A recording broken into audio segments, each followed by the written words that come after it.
A cold winter morning, a dusty scroll, a hidden chamber deep beneath Buckingham Palace. When Lady Louise Mountbatten-Windsor accidentally uncovers a sealed mandate signed by Queen Alexandra, the walls of the monarchy tremble. This wasn't just a relic, it was a royal directive. And its contents? A stunning proclamation that threatens the very order of the modern monarchy. Before we go deeper into what this really means for the royal family, make sure to subscribe so you don't miss a single update. It was supposed to be a quiet, uneventful winter week at Buckingham. The East Wing, long untouched, had been opened for historical review, a modest royal renovation masked as archival duty. Lady Louise, ever the dutiful and inquisitive royal, volunteered to assist a team of historians cataloguing old royal artifacts. No one expected the Queen's youngest granddaughter, often seen as gentle and unassuming, to stumble upon something that would unearth the monarchy's most buried truth. While helping sift through neglected manuscripts and leather-bound ledgers, she noticed a peculiar draft seeping through a crack behind a bookshelf lined with Edwardian records. One misplaced step, a shift in weight, and the panel groaned open to reveal what looked like a forgotten chamber, sealed away by time itself. Dust filled the air as Louise stepped into the narrow torch-lit space. Amid cobwebs and relics, her eyes caught the glint of something metallic, an old scroll case, marked not just with a royal insignia, but the unmistakable crest of Queen Alexandra. With trembling hands she opened it, revealing parchment so delicate it seemed to whisper secrets. The ink, though faded, still bore the grace and authority of the Queen Consort's hand. As her eyes skimmed over the looping script, one name surged forward with thunderous clarity: Camilla. But it wasn't merely a mention, it was a decree. The mandate spoke of a future queen, one not born to the crown but destined to guide it in troubled times. Lady Louise froze. This was no historical footnote. This was a bombshell. The palace didn't react with alarm, not publicly. Behind closed doors, however, the tremors were felt almost immediately. The document's authenticity was quietly investigated. Security teams were brought in under the guise of routine restructuring. Word spread like wildfire through the lower echelons of staff and crept up the gilded staircases. Historians were silenced with non-disclosure agreements. Lady Louise was taken in for a private consultation. That stretched on for hours. In hushed corners of the palace, aides whispered about Queen Alexandra's final wishes and why they had been hidden. No one could answer how such a document had remained buried for over a century, nor why it had surfaced now. But the mandate's reference was clear enough to spark panic. It was Camilla, not as a consort, not as a companion, but as something greater, something fated. But the truth wasn't just on paper, it was stitched into generations of secrecy, and one name rose from the ashes of the past: Camilla. Queen Alexandra, the graceful consort, the silent queen. Or was she? Behind the veils and velvet was a woman of ruthless strategy, heartbreak, and suppressed fire.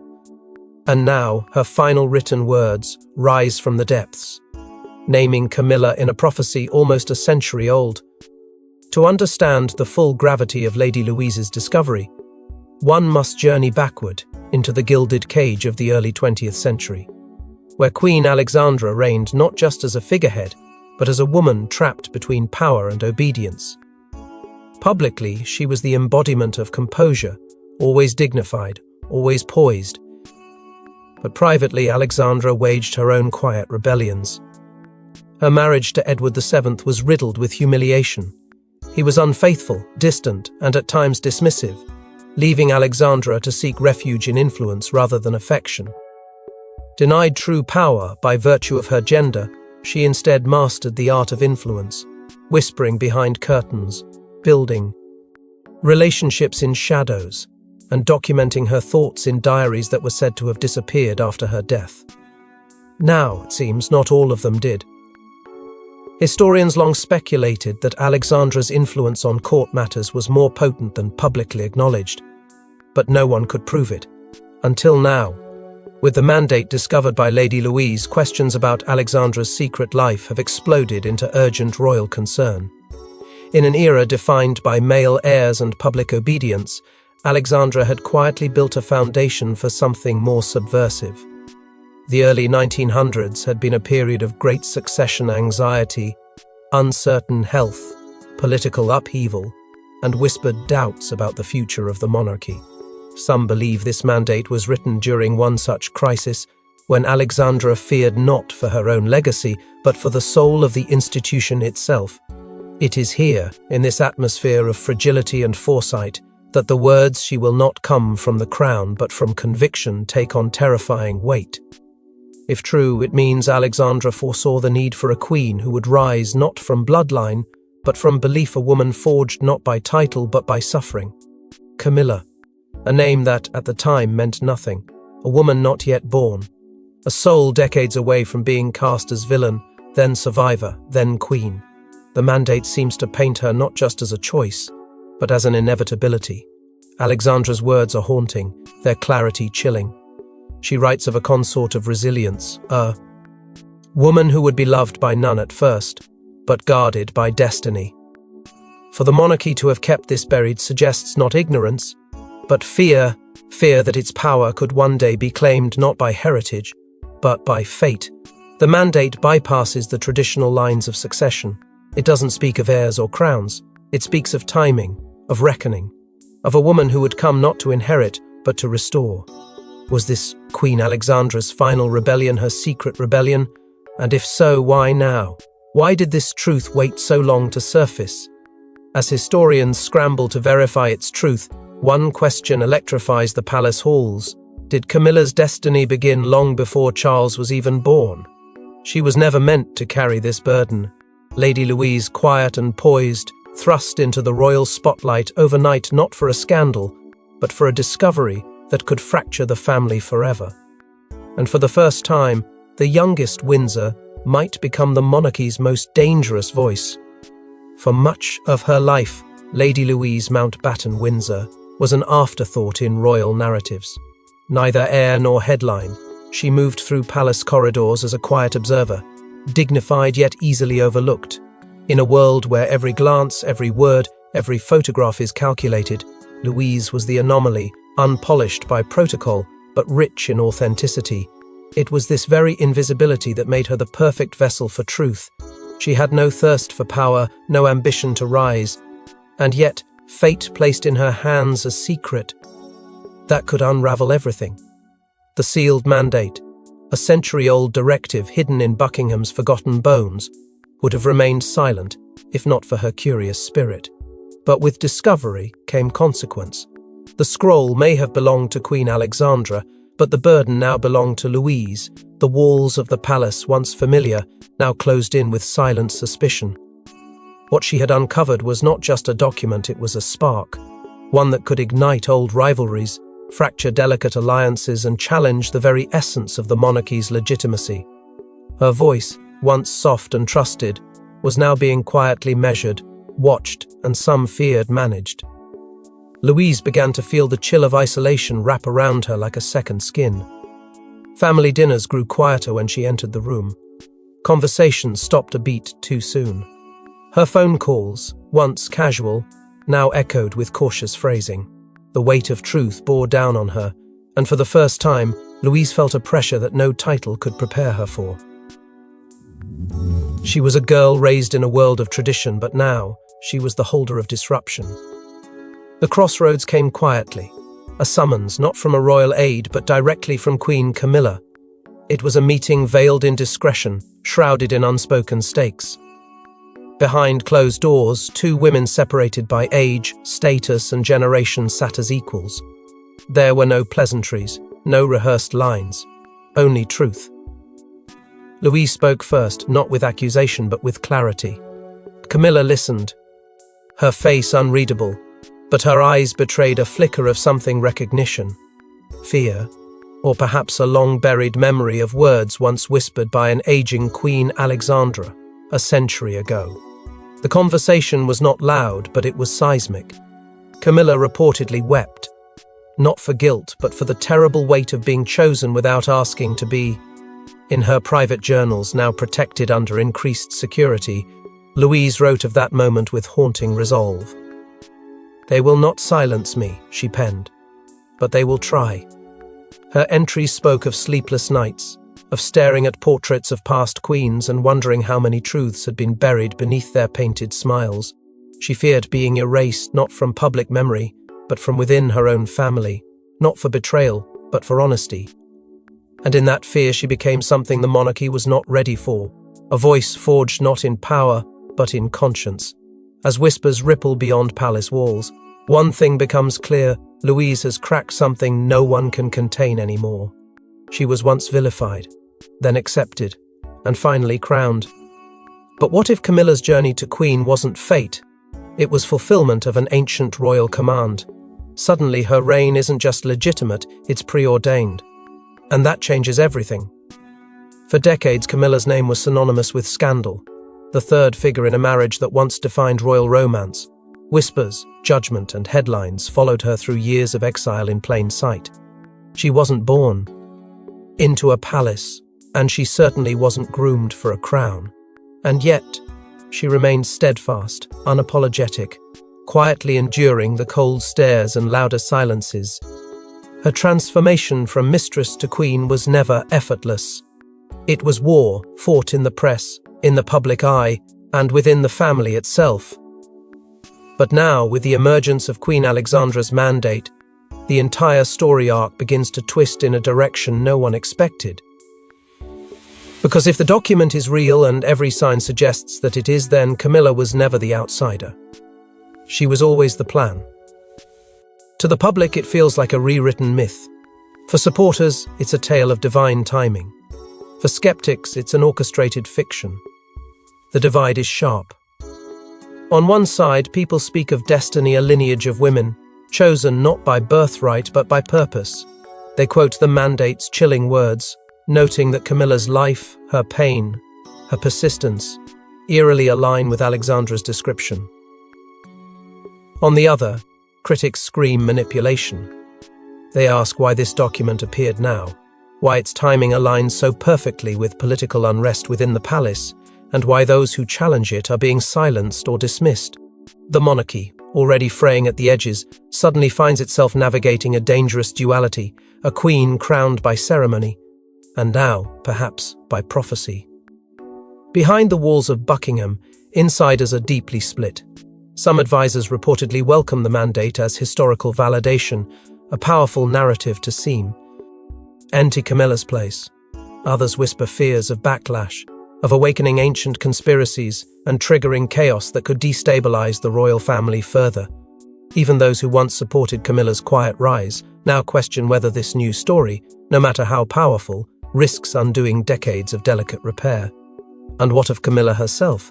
Sources close to her say she's shaken, that she reads and rereads the document with equal parts awe and dread, that her response, spoken softly behind closed doors, was simple but telling. "I never asked for this, but I can't ignore it, because how do you look at your life, the betrayals, the exile, the pain, and suddenly see it not as chance, but as design?"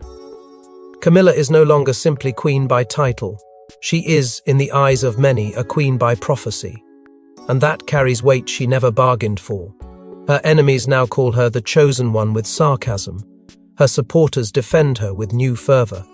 And Camilla, standing silently at the center of it all, knows one thing: whatever the truth behind Alexandra's words, her crown now carries not just history but expectation. But if Camilla's ascent was written long ago, who wrote the rest of the script? And what role was carved out for Charles? For Charles, it was always about validation, waiting decades for the crown, only to discover that the story was never his. With Camilla now seen as the chosen one, Charles is no longer the center of destiny but the bystander in someone else's fate. He had lived his entire life in preparation for a role he was never allowed to define. From the moment he took his first breath, he was shaped, instructed, and measured against expectations he could neither refuse nor fully meet. Every decision, every relationship, every stumble was weighed against the impossible standard of a crown that always felt just out of reach. Charles didn't inherit power. He waited for it, waited while his youth slipped away, while scandal gnawed at his public image, while the monarchy evolved without him. And just when he thought the wait was over, when the crown finally rested on his head, It was Camilla who suddenly emerged as the story's center, not as an afterthought or support, but as the fulfillment of a prophecy. Her rise, now reframed as Alexandra's chosen path, cast a long and disorienting shadow over his long-sought moment of triumph.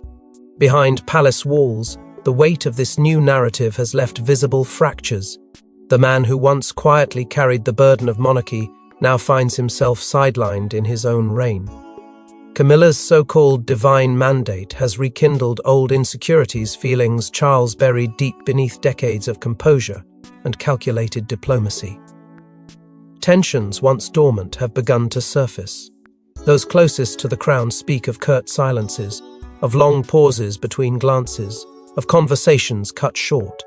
Camilla, for all her devotion, now embodies something that neither of them fully understands. And Charles, the man who once fought so hard to have her accepted, now struggles to accept the idea that he may only be the supporting character in her destined reign. Advisors scramble to contain the narrative. Some urge Charles to say nothing, to allow the mandate to fade behind ceremonial duties and curated appearances. But Charles, always more introspective than impulsive, wrestles with something deeper, something ancient. His entire life was a battle to define his worth, to justify his existence beyond birthright. Now, with a single document, that fight feels erased. The crown may be his, but the story belongs to someone else. In private, he's said to reflect often on the paradox of his reign, that even in power, he remains tethered to others' legacies. His mother, Elizabeth II, his first wife, Diana, and now Camilla, no longer just his queen, but possibly a queen foretold. In a quiet moment captured by a trusted aide, Charles reportedly muttered, "Even my own reign is not mine to command." A whisper heavy with grief, and yet, while Charles grapples with being displaced by destiny, others within the royal fold begin to stir. The balance of power is shifting again, not through abdication or scandal, but through stories, through secrets. And while Lady Louise has already lit one fuse, she isn't alone. The monarchy's foundations are trembling, not from the weight of lies, but from the truths long hidden in plain sight. Yet not all royals mourn the past, some see it as an opportunity to reshape the future, and Lady Louise is not the only one holding secrets. The family dinners turn cold, glances sharpen, conversations halt. Behind palace curtains, the House of Windsor splits not from scandal, but from belief. Do they defend the crown, or obey the mandate? And in the shadows, Prince William makes a fateful choice. There's no louder sound than silence in a royal room filled with unspoken truths. As the revelation of Queen Alexandra's forgotten mandate seeps deeper into the fabric of the family, it begins to rot what little unity remains. This wasn't a betrayal from outside. It was an invasion from within the past, reaching through history to test the loyalty of every living Windsor. Prince Edward, once content in the quiet corners of royal life, becomes visibly uneasy. Princess Anne, ever the soldier of duty, begins questioning whether the crown she's defended for decades still stands for what she believed. But the real fracture cuts down the center between those who see Camilla as anointed, and those who believe the mandate is nothing more than a distraction from the truth. At the heart of this dissonance stands Prince William, the future king, now forced to weigh his inheritance against something more haunting, destiny redefined. Camilla's very presence becomes a quiet disturbance. At family events, her arrival brings tension instead of ease. Conversations change course. Smiles become masks. No one speaks of the document aloud, but it sits between every glance, every pause. Even the younger royals, once insulated from the weight of duty, begin to ask questions. The divide is no longer generational, it is spiritual. One path holds to the old order, the rigid line of succession carved in centuries of blood and law. The other whispers of a divine shift, a crown that answers not to birthright, but to foresight.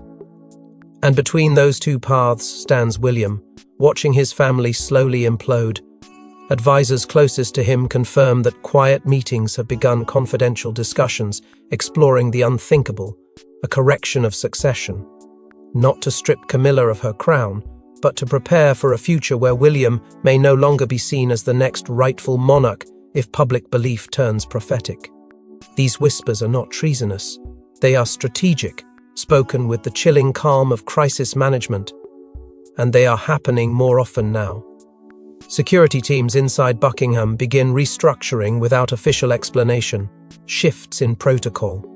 Reassign me. NTS. New clearance codes. The palace is preparing for disruption, but not from protesters or press from its own bloodline. Meanwhile, the outside world begins to catch the scent. A lone headline appears in a niche tabloid. Ancient mandate discovered in Buckingham. Is Queen Camilla chosen by fate? It's small, easy to dismiss. But insiders know it didn't appear by accident. Somewhere, someone is leaking. And though no names are mentioned, those within the family recognize the trail. It leads back to Lady Louise. She hasn't spoken publicly, but her silence grows louder with every day that passes. And the public? They're beginning to ask the very question the palace hoped to bury. But while the Windsors fracture, an old figure watches from the distance and prepares to return to the spotlight. He left in exile, wounded and scorned. But Lady Louise's discovery reignites a fire in Prince Harry, because if destiny can skip generations, maybe he was never the outsider. Maybe he was meant to be the challenger, and this time he returns with nothing to lose. From across the ocean, in the quiet comfort of his Californian distance, Prince Harry watched the firestorm unfold with a familiar ache. The mandate, Queen Alexandra's forgotten decree, reached him not through official channels, but via a single text from someone still loyal inside the walls of Buckingham. You need to see this. At first, he didn't believe it. Another distraction, another relic from a past desperate to cling to its myth. But as the words of the prophecy filtered through, she will not come from the crown, but from conviction. Something deep inside him stirred. Conviction. A word he'd clung to as he tore himself away from the machine he was born into. Now that same word called him back. Not with promises of forgiveness or reconciliation, but with the possibility that everything he had been told about his place in the royal story had been wrong. Meghan saw it differently. She urged caution, knowing the cost of reopening wounds the world had barely let scar. To her, the past was a battlefield not worth re-entering. But Harry felt something heavier, an instinct, a pull not from ego, but from legacy. He began to reflect on the quiet moments with his grandmother, Queen Elizabeth II. Conversations where she would speak cryptically about the monarchy's future, about strength not tied to status, but to soul. At the time, he thought it was about William. Now he wonders, was it ever? Unannounced, unphotographed, Harry returned to the UK, not with a press entourage or a public mission, but with a purpose. The palace didn't expect him, and certainly not now. Yet his arrival sent tremors through every corridor. Security scrambled, schedules shifted, whispers erupted like aftershocks. He was not there to ask for a seat at the table. He was there to question why the table existed as it did. Behind closed doors, he faced William for the first time in months. Their exchange was brief but seismic. No shouting. Just a long stare and a question from Harry that cracked the air like thunder. If the truth undoes everything we were raised to believe, would you still protect the lie? William said nothing. He didn't have to. But it was Louise who gave Harry the clarity he needed. In a private conversation shielded from the ears of royal advisors and courtiers, she told him everything: how she found the mandate, how the palace tried to suppress it, and how the words of Queen Alexandra echoed the very struggle he'd lived his entire life. When he questioned his right to be involved, to speak, to act, Louise answered with the weight of quiet conviction. It was never about blood, it was about truth. But just as the storm reaches its peak, the world is about to witness the final twist buried within the forgotten mandate. Just when it all seemed clear, one final line of the mandate is decrypted. A clause erased from early transcriptions, sealed behind a fold in parchment. Its contents send shockwaves through the monarchy, because Alexandra didn't just name Camilla. She warned of a traitor among the heirs. Lady Louise had been told to stand down. The discovery was already under review. The document had been secured, archived, and redacted for public safety. But something gnawed at her, an unease that the story wasn't complete. So, against quiet warnings and tightened restrictions, she returned to the royal archives under the guise of final documentation. And that's when she saw it. The crease, wow! Wasn't obvious at first, just a slightly folded corner hidden beneath the reinforced edge of the scroll. With delicate hands, she unfolded what had long remained hidden not by time, but by design. The ink, though faded, was consistent with the rest. Forensic experts were called immediately. The verdict was unanimous. This line was not added later. It belonged, it was real, and its meaning was devastating. She must not walk beside the one who divides the crown. That was the sentence. 8 words that flipped the already volatile narrative into outright chaos. The mandate had been seen as a message of elevation, Camilla's divine purpose to steady a crumbling institution. But now it read like a warning, a prophecy with teeth. The chosen queen must not share power with the one who sows division, and that raised a terrifying question. Who was the one meant to be kept at arm's length? Inside the palace, the phrase quickly became a cipher, and interpretations varied like wildfires. Some believed it pointed to William, whose rising assertiveness and private maneuvering around succession now seemed suspiciously close to rebellion. Others whispered about Harry, the self-exiled son who returned not with apology, but with challenge. Could Alexandra have seen beyond time, predicting that the crown's greatest threat would come not from outside, but from within its own bloodline? The court descended into quiet panic. Senior aides drafted contingency plans. Meetings stretched late into the night. Tensions ran so high that for the first time in years, the Archbishop of Canterbury was summoned to counsel the king not on ceremony, but on prophecy. Reports indicate that Charles remained withdrawn, stunned by the layers of betrayal now saturating his reign, not just from fate, but from family. The clause was not metaphor, it was an indictment, and whichever son it implicated, the ramifications would be irreversible. Camilla, too, remained silent. A queen, now burdened not only by legacy, but by spiritual danger. To walk beside the wrong heir, the clause warned, was to invite ruin. The monarchy was no longer navigating scandal or succession. It was facing something far older, far darker, a royal reckoning buried beneath centuries of silence, clawing its way into the present with ink-stained prophecy and a warning that could split the family forever. And as the monarchy reels from this final revelation, the court prepares for what may be its most controversial decision in over a century. The palace gates close. A decision is made. Camilla steps forward not with triumph, but with the weight of history. Lady Louise watches from afar. The monarchy has chosen its path, rewritten by a queen from the past and carried by a woman of the present. But at what cost? In a move that stunned even the most seasoned royal observers, Queen Camilla took to the public stage with words not shaped by advisors or spun by courtiers, but carved from the truth of a buried mandate. She acknowledged it unflinchingly. She confirmed what the world had only dared to speculate, that the decree of Queen Alexandra was real, and it had guided the course of history in silence for over a century. She didn't claim it. She didn't celebrate it. She stood before the world and said, "I was not born to this, but I was called to it." And with that, the narrative changed.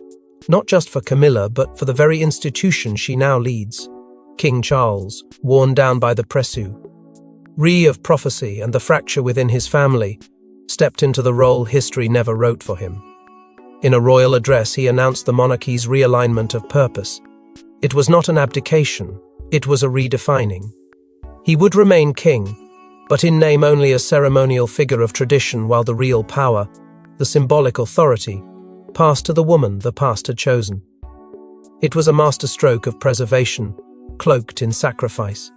And in the same breath, he bestowed a new honor upon Lady Louise, the Order of the Phoenix. Not just for her discovery, but for her courage in resisting the machinery designed to bury it. The crown had not only been recast, it had been reforged by hands it once ignored. As for William, the weight of prophecy proved too heavy for now. In a carefully worded statement, he announced a temporary retreat from royal duties to reflect on the evolving shape of duty and inheritance. It wasn't a fall from grace, it was a controlled exit, one that left the door open for return, but only after the dust of fate had settled. And Harry, Once the exile was offered something unprecedented, a role as official counsel to the Queen on matters of integrity and public trust. It was not forgiveness, it was recognition, of vision, of pain, of truth told too early. The reaction beyond the palace was electric. Shock turned to fascination. Outrage turned to awe. Debates erupted across parliaments, media outlets, living rooms. The monarchy, once thought too rigid to evolve, had rewritten its own doctrine. And not with declarations, but with an ancient whisper brought into the present by a girl no one expected to speak. Camilla's crown, once weighed down by controversy, now gleamed with myth, mystery, and meaning. When all was said and done, the final act was quiet, almost reverent. The mandate, carefully restored and sealed behind royal glass, was returned to the archives not as evidence, but as legend. History may have been written in ink, but the future of the crown, it seems, is now etched in fire. Thanks for watching. Please don't forget to like and subscribe, and we will see you in next one.